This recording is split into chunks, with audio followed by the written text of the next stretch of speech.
have right here is the distance formula. The distance formula is a formula that is used to help us find the length of a line segment. A line segment is basically the distance between 2 points. Right here we have the first point being point A, and second point being point B, and this third point, point C. We need this third point in order to form a right triangle. So basically this is a 90-degree angle. This is a right triangle, triangle ABC or ACB or BCA. It's up to you. So basically this distance formula is the square root of the change in x squared plus the change in y squared. As we can see, AC is basically the change in x squared, how much you have moved in terms of the x coordinates. So AC is the change in x squared. It's the change in x, sorry, it's not the change in x squared.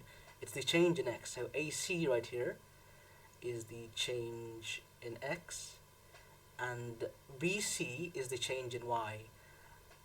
How much have you moved in terms of the y value? So this is the change in y. So let's count from the units.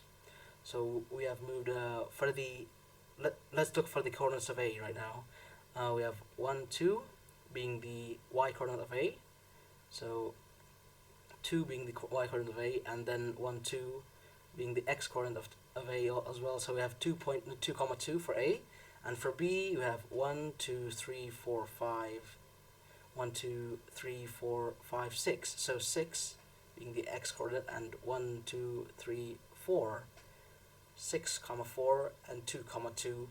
And as we can see, point C right here, it has the same x coordinate as point B, because it has the so basically a point C has the same x coordinate as B, so it has 6, and it has the same y coordinate as A, so it's 6, 2. So point C right here is 6, 2.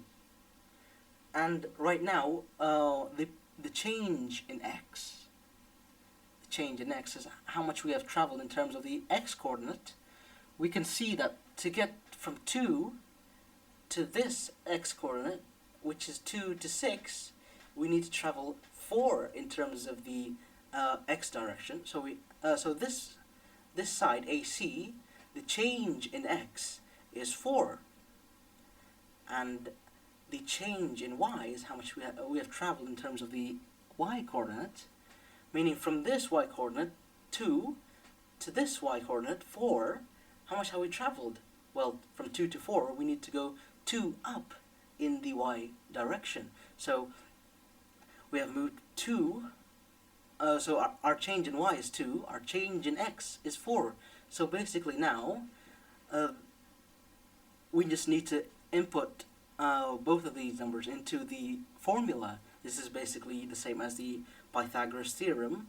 In order to find the hypotenuse, let's call this side, this distance, or this or the length of the line segment, let's call it alpha.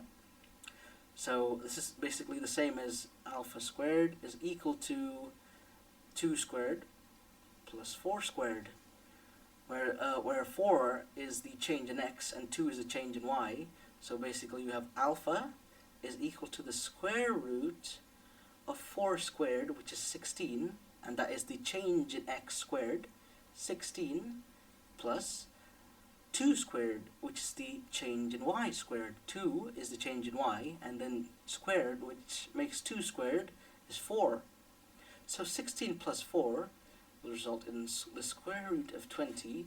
So alpha right here is the square root of 20, and right there we have seen an example of how we use the distance formula to find alpha. And alpha right here we can change with the square root of 20. You can change it, you can look for the exact value to the nearest hundredth or the nearest tenth using your calculator, but I prefer to leave it just as a radical number.